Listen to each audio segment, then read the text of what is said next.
Olá, internautas, telespectadores da Som TV. Estamos aqui para mais um programa Hora da Prosa. No Hora da Prosa de hoje, nós vamos conversar com uma convidada muito especial, uma mulher corajosa que está enfrentando uma batalha terrível, disputando uma eleição para a Prefeitura de Santo André. Ela é professora, ela tem experiência com a rede educacional, foi secretária de educação. Enfim, ela vai falar um pouco da sua trajetória e nós vamos conhecer a professora Beth Sirac. Beth, o microfone é seu, as câmeras são suas. Fale um pouco sobre você. Oi, Jerônimo. Obrigada pelo convite, a TV Sou, por esta oportunidade de falar um pouquinho quem é Beth Sirac, o que pretende Beth Sirac, nesse momento tão especial que é constituído pelo fortalecimento da nossa democracia através das eleições. Então, esse ano nós teremos eleições municipais e vamos concorrer ao cargo de prefeita da cidade de Santo André. Eu nasci aqui, sou fruto dessa terra, sou andreense da Gema. Muito bem. Me formei também em Santo André, estudei em escola pública, fiz a Fundação Santo André, fiz pedagogia, me formei professora, prestei concurso na rede municipal de Santo André, na rede municipal de Diadema, passei nos dois, mas acabei escolhendo ficar somente em Santo André, depois prestei outro concurso, novamente passei, então a minha vida profissional se constitui por ser professora. Claro, depois disso, a minha trajetória política dentro do PT, me filiei ao PT, eu tinha 18 anos de idade. Então tem uma caminhada aí longa e tive a oportunidade com isso de trabalhar na gestão do nosso prefeito, o saudoso prefeito Celso Daniel. Fui para a Secretaria de Educação.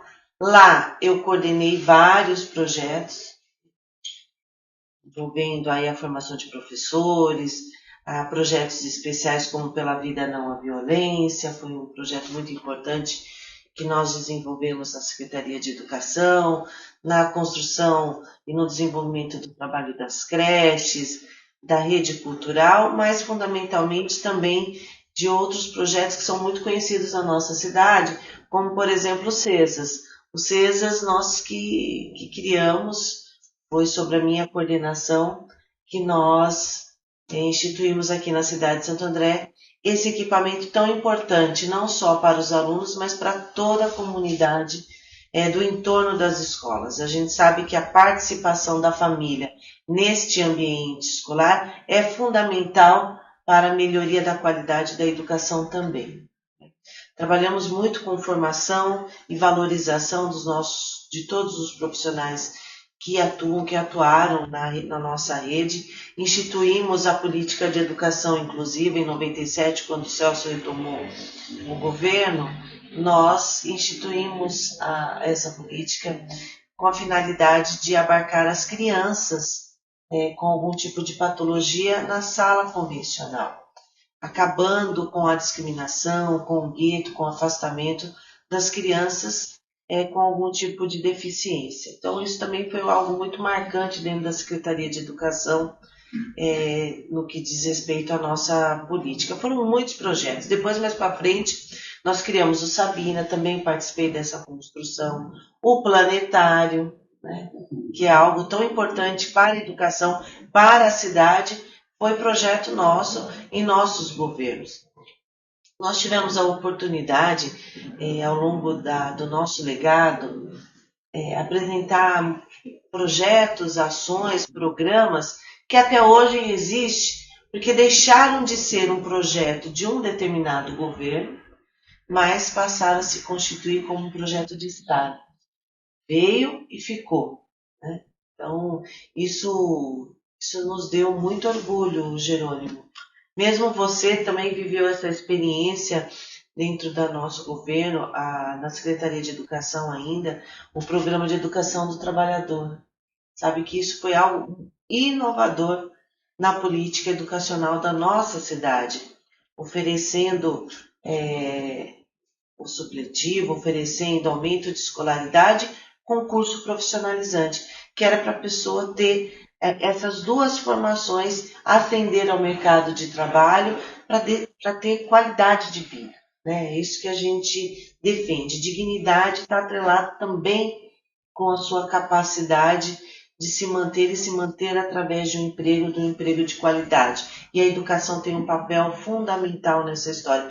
Muitos foram os projetos, os programas inovadores que nós apresentamos em nosso legado aqui na cidade de Santo André. E eu tive a oportunidade de viver essa experiência. Mais para frente fui secretária adjunta de educação, também tive a oportunidade aí de olhar a educação com a sua amplitude, ajudando a implantar programas importantes para a nossa cidade. Essa minha trajetória me deu condições de entender e participar da gestão pública e como ela funciona. E numa escola que foi a melhor escola, que foi a escola do Celso Daniel. Né? Uhum. Quando a gente instituiu aí a organicidade, não só na educação, eu estou falando muito da minha experiência, porque o meu local de origem, né, é a educação. Mas, a exemplo da gestão pública, nós pudemos participar também da construção do Cidade Futura. Não sei se você se lembra, Cidade Futura era o planejamento da cidade para 20 anos, envolvendo todas as áreas do governo. Não só participando as pessoas que estavam envolvidas nesses projetos, mas fundamentalmente o envolvimento de todos os segmentos da nossa cidade, de todas as camadas. Sim. Essa lógica de participação, de envolvimento, de planejamento da cidade também foi uma experiência extremamente inovadora que nos deu a possibilidade de enxergar a organização da cidade, o planejamento da cidade, não só para o momento atual, não só para aquela determinada gestão, mas a previsibilidade do que poderia ser a cidade e como que nós construiríamos as metas e os objetivos para caminhar para esse desenvolvimento, tanto do aspecto do desenvolvimento econômico, desenvolvimento urbano, planejamento da cidade, na educação, na saúde, na habitação, na cultura, no esporte, no lazer. Tudo isso foi um conjunto de intervenções e de planejamento pensado lá no governo dos céus. Sim, eu me lembro. Eu estava naquele momento no Departamento de Educação do Trabalhador, como você lembrou bem. Aliás, a sua passagem pela Secretaria de Educação, acho que foi assim, um dos melhores momentos que a educação de Santo André viveu.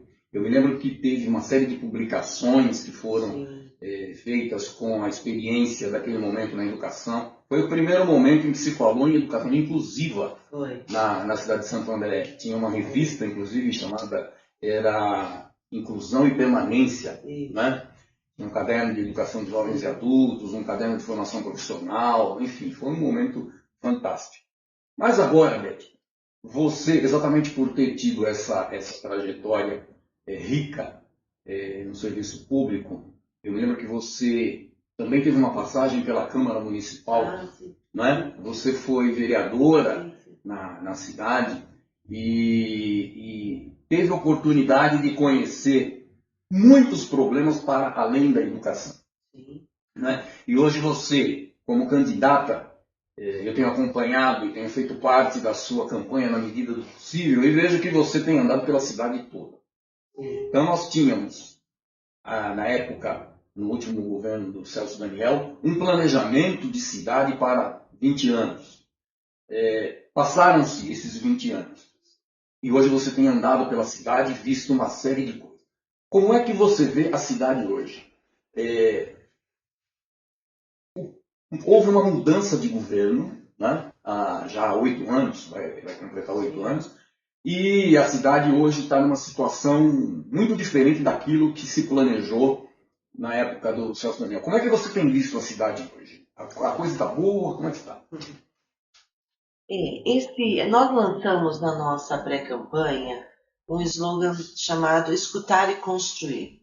É ele que nos deu todas as possibilidades de olhar a cidade, de ouvir as pessoas e saber de fato como é que a gente está ou como é que a gente vai encontrar a nossa cidade daqui a uns meses. Por que eu estou dizendo isso? À medida que nós vamos caminhando pela cidade e dialogando com as pessoas, a gente vai percebendo uma outra realidade que não é a realidade pregada pelo atual governo. Bom, o atual governo desenhou uma cidade de outdoor onde tudo funciona, onde tudo vai bem, mas quando você vai para a vida real, dialoga com as pessoas, você percebe que não é bem assim. Nós temos problemas sérios. Vamos pensar aqui na organização da nossa cidade, no planejamento urbano, no desenvolvimento econômico, que a gente percebe uma cidade que foi tomada pela especulação imobiliária, uma cidade que foi verticalizada, que todos os espaços potenciais que poderiam ser utilizados para a vinda de novas empresas, estimular o desenvolvimento de fato da nossa cidade, o que a gente viu foi uma verticalização. Virou uma cidade dormitório. E a gente bem sabe que quando isso acontece, a incidência de demanda para os serviços públicos também aumenta. A gente não tem a contrapartida. A gente não tem o outro lado. Você investe em moradia? A gente tinha que ter investido aqui nesses 8 anos em moradia popular. Oferecer vida digna para as pessoas. Por que eu estou dizendo isso?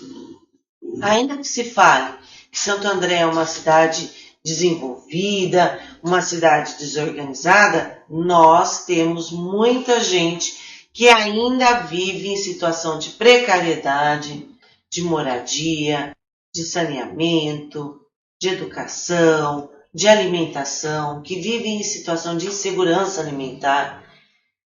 Deveria ter sido feito nesses 8 anos, moradia para essas pessoas, para equacionar esse problema de vulnerabilidade e miserabilidade que a gente ainda vê na cidade de Santo André. Basta caminhar. Se você for para as periferias da cidade, você vai ver muita gente nessas condições.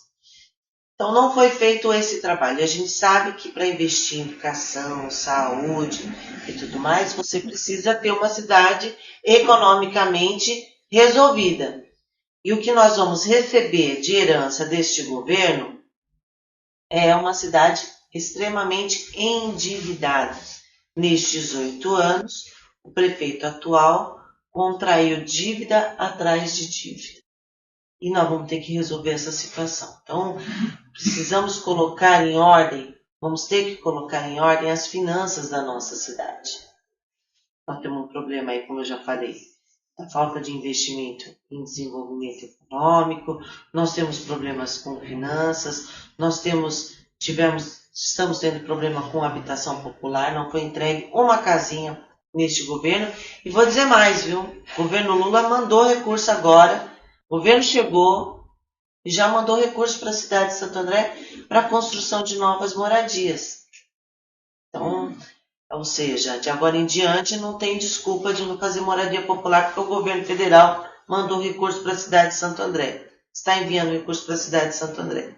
Na educação, eu tenho dialogado muito com as professoras, com pais, com até mesmo alunos da educação de jovens e adultos.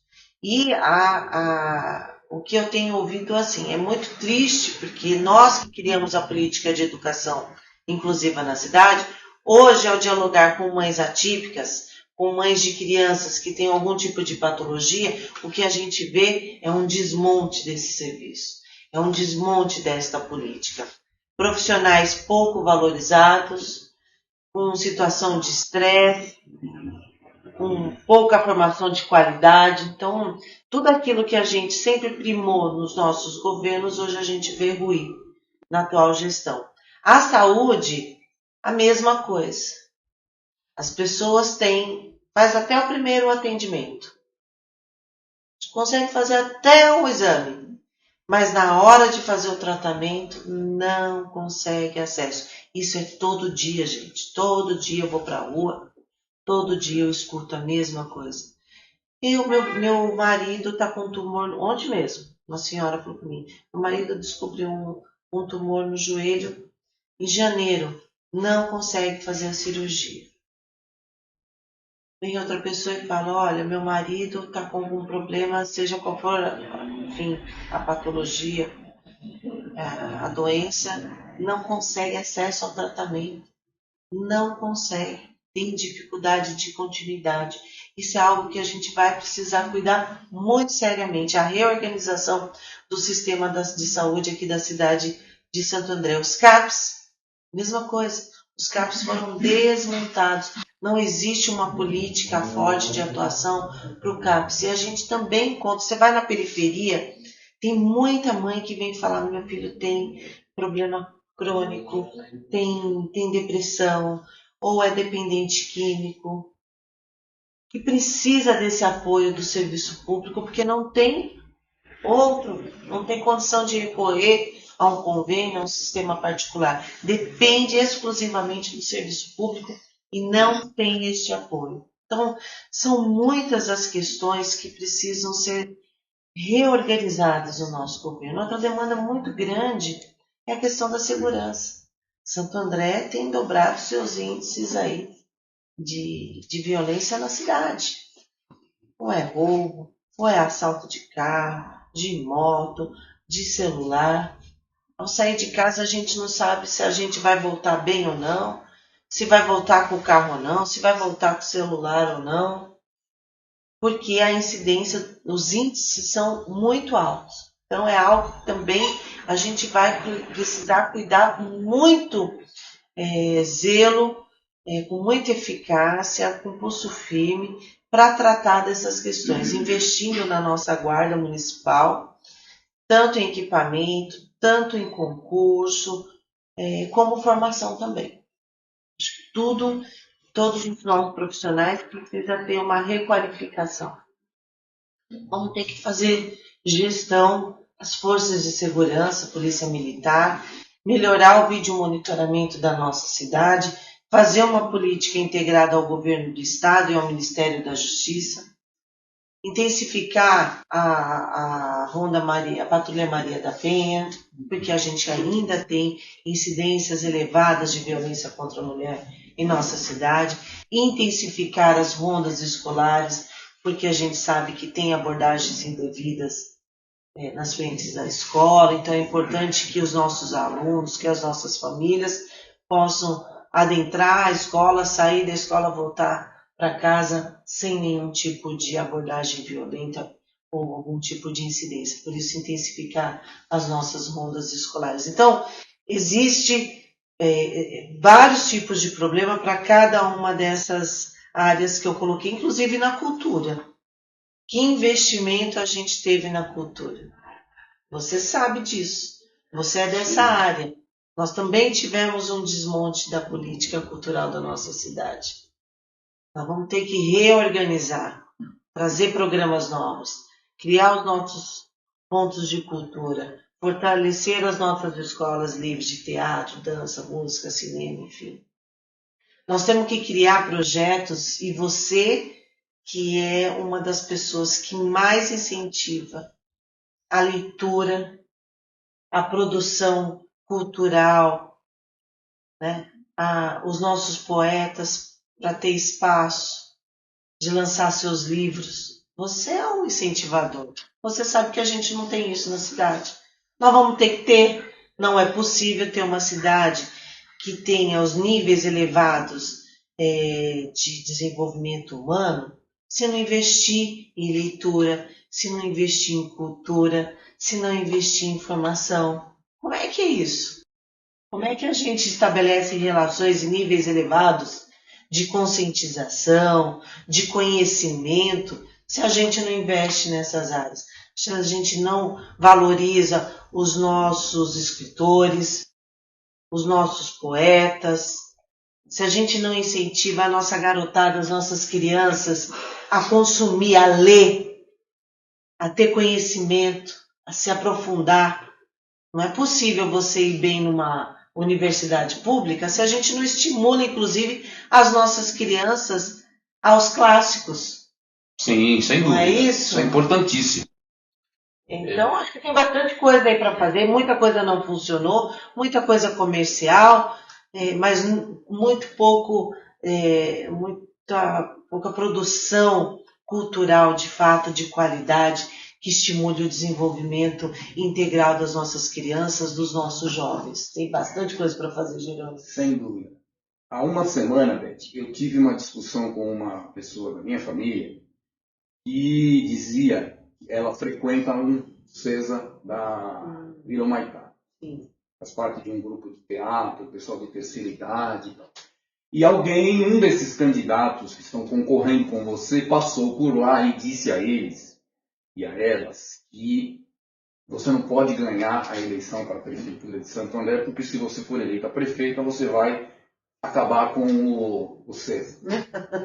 Aí eu fui obrigado a dizer a ela que, olha, eu conheço a Beth, eu sei que foi a Beth que trabalhou na elaboração do CESA, enfim.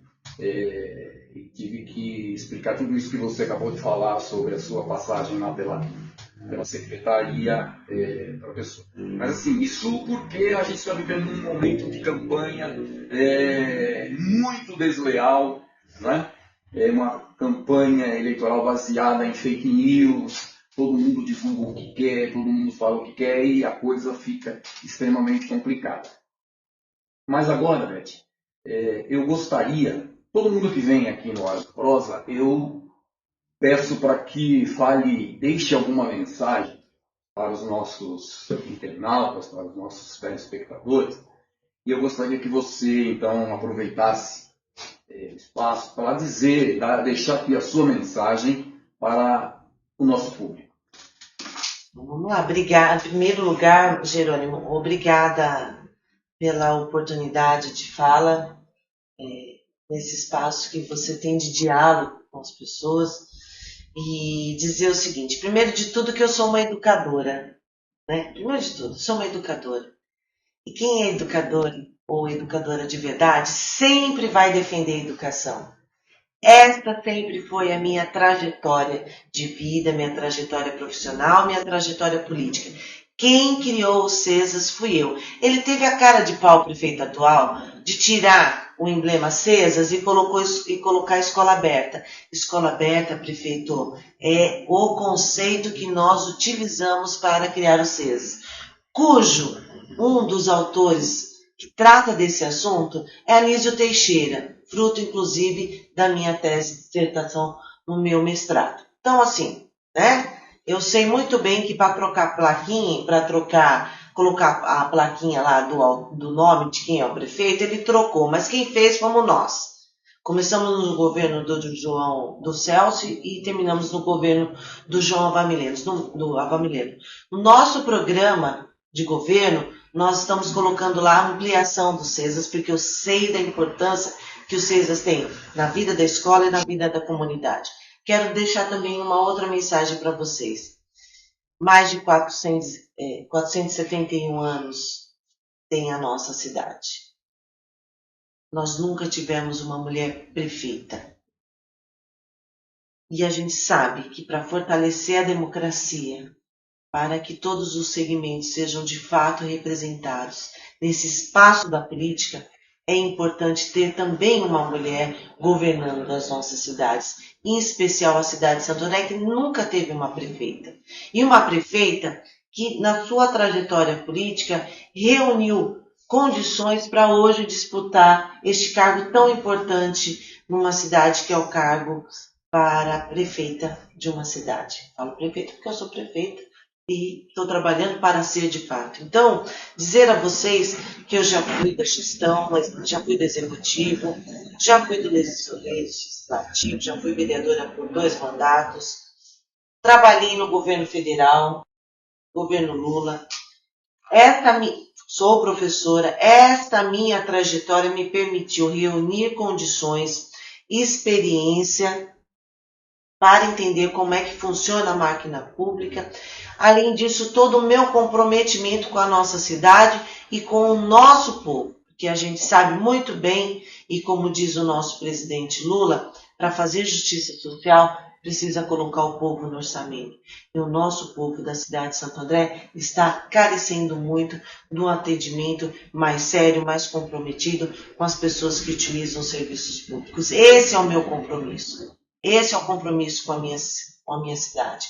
É a minha seriedade, é toda a minha trajetória, o meu trabalho e o comprometimento de todas as pessoas e os partidos que estão conosco para oferecer o melhor programa de governo para a cidade de Santo André. É com esses princípios, são com esses princípios, com esses valores que eu pretendo governar a minha cidade. Entendeu, Jerônimo? Temos muita coisa para fazer e muita história nessa minha trajetória, e eu pretendo reunir todas essas experiências e oferecer o melhor para a nossa cidade em todas as áreas. E mais, voltar com um valor muito importante nosso, que é a participação popular. Nós queremos um governo que, de fato, as pessoas possam interagir. Vamos criar os núcleos de planejamento de bairro, que é exatamente a diminuição desse distanciamento que existe hoje entre a população e o poder público. A população não sabe a quem recorrer. Com os núcleos de planejamento de bairro, nós vamos diminuir esse distanciamento. Vamos voltar ao orçamento participativo, vamos potencializar os nossos conselhos, que é para nossa cidade poder, a população ter de fato a possibilidade de dialogar com o poder público e ser participante das decisões dos projetos e ações que serão implantadas em nossa cidade. Maravilha, Beth, muito bom. Eu quero agradecer imensamente a sua presença aqui hoje, a sua participação no Hora da Prosa, e te dizer que eu espero que você seja a próxima prefeita da cidade de Santo André. E isso acontecendo, saiba que o Hora da Prosa está aqui à disposição para que você volte aqui para falar aí sobre o planejamento do seu governo, que a gente espera que se torne uma realidade em breve. Muito obrigado mais uma vez. O Hora da Prosa vai ficando por aqui e a gente torce para que tudo dê certo. Obrigada, Jerônimo, e obrigada a todas as pessoas que nos acompanham aqui na Hora da Prosa. Beijo no coração. E até o próximo Hora da Prosa.